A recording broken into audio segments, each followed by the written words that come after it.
Hey, what's up, my friends? Welcome back to Project Unchained. You hear me talk a lot about self-care. Self-care is incredibly important. It's done some things for me in my life that I don't think anything else can. It's unreplaceable. There's a lot of reasons why that is. But one of the reasons why I want to share that with you today is regarding loneliness.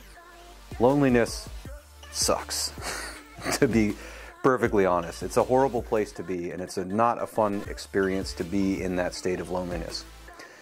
And it's important to distinguish that loneliness and feeling lonely is completely different from being alone. It's okay to be alone. It's important to have some alone time. It's important to not always be with other people. Loneliness, though, can occur whether you're with people or not.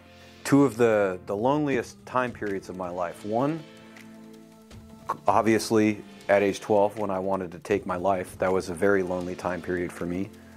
Another lonely time period for me was in 2007, 2009 time frame when I was in a long-term relationship. I was even engaged for a while. It was a toxic relationship. It was not a healthy one.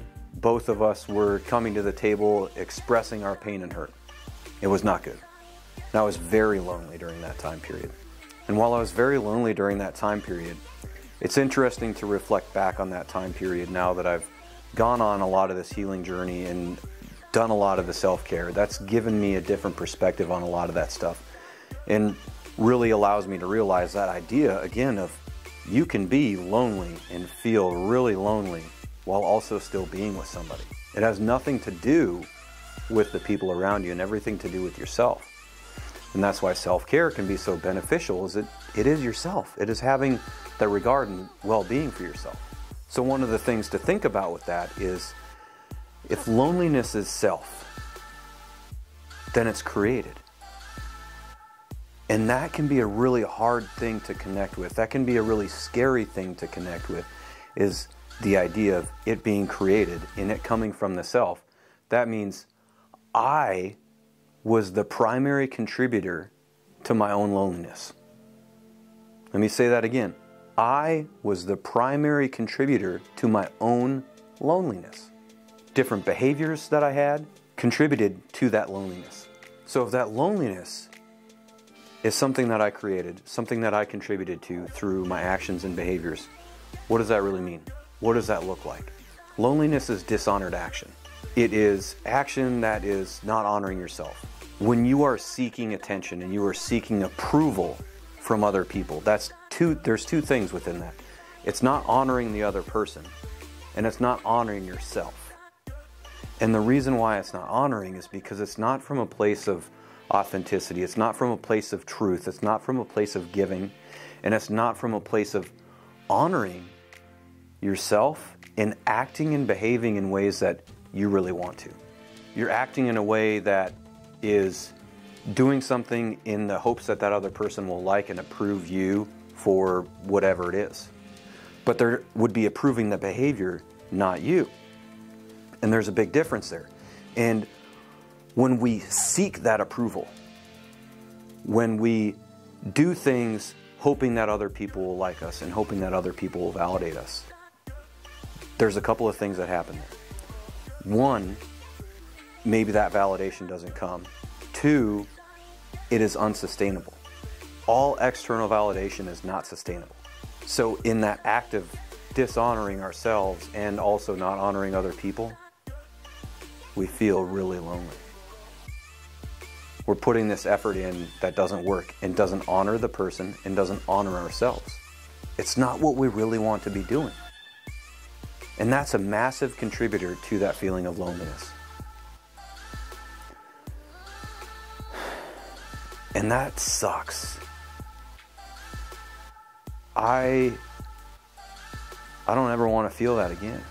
And I know for me and through my experiences that prioritizing my self-care routine and prioritizing me honoring me and my well-being allows me to not feel that. I haven't felt lonely. I haven't felt, especially on that degree of like really dark loneliness. I haven't experienced that in a long time. Well over 10 years. And that's awesome. It's such a good feeling. And that's one of the big reasons and motivating factors for me. I want to share that with you. I want to continue to work on this and share those things with you that have helped me get away from that feeling that there isn't anything that's going to be better. That feeling of why even do anything? Nobody's going to like me. I don't like myself. This is pointless. That place sucks. That place of loneliness is not fun. And I honestly do not believe that that is a natural state for any of us to be in. I really don't think that we are supposed to be in that state. And so what I think about self-care, it's prioritizing your well-being.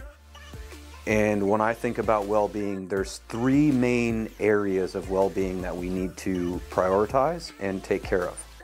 Our mental well-being, our physical well-being, and our spiritual well-being. I think a lot of people tend to avoid that because they don't know what it looks like. And they don't know what to do. And that's okay. That's why we're here. We're here to learn about those things and find the things that work for us. What does it look like? Well, a lot of people think it looks scary. And it does. There are moments that can look scary. And it's also fun.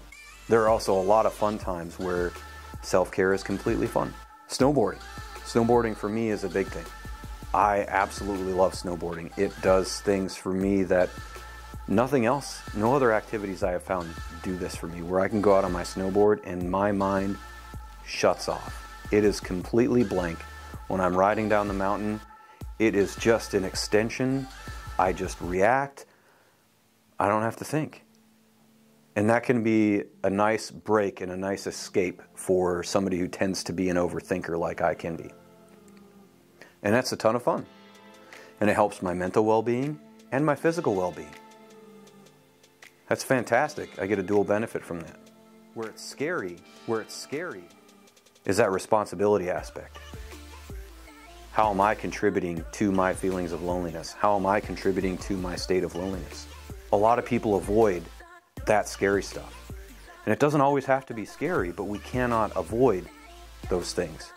When we avoid them, when we suppress them, that actually binds it. That actually keeps it present in us and creates that limitation. And we are here to break free from those limitations. We are here to break free from those figurative chains that hold us back from our greatest expression in life, from doing and being and creating the things that really excite us, that really provide meaning and purpose for us in our life. So we have to be able to do the fun things and the scary things. When we do that, when we do the fun and the scary, it creates connection. So we could write a math equation out of it. Fun plus scary equals connection. Connection is that cure for loneliness. Why? Because it's connection to self. And you cannot have connection with other people without first having a connection with yourself. If that connection with yourself doesn't exist, that is again when you're going to participate in that attention-seeking behavior and seeking approval from other people rather than doing it from a place of honoring yourself and the other person, and doing it because you just genuinely want to do and participate in that activity. That's what connection will do. Connection to yourself so that you can be aware of those things that you really want to do and you really want to participate in, that add value to your life.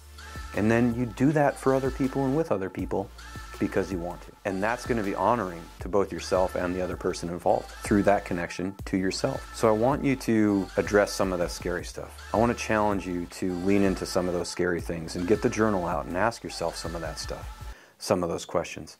How am I contributing to my loneliness right now?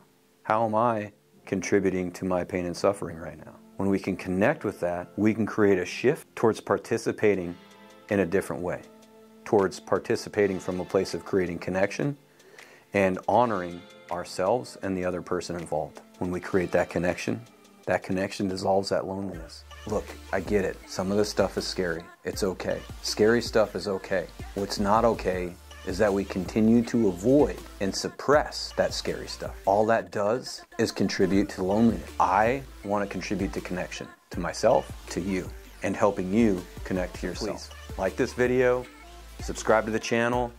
Let me know how this goes for you. Let me know what comes up. I'd love to hear from you. I'd love to have some conversation with you about what's coming up for you when you try to face some of this scary shit. I'm here. Let's talk. We'll see y'all in the next one.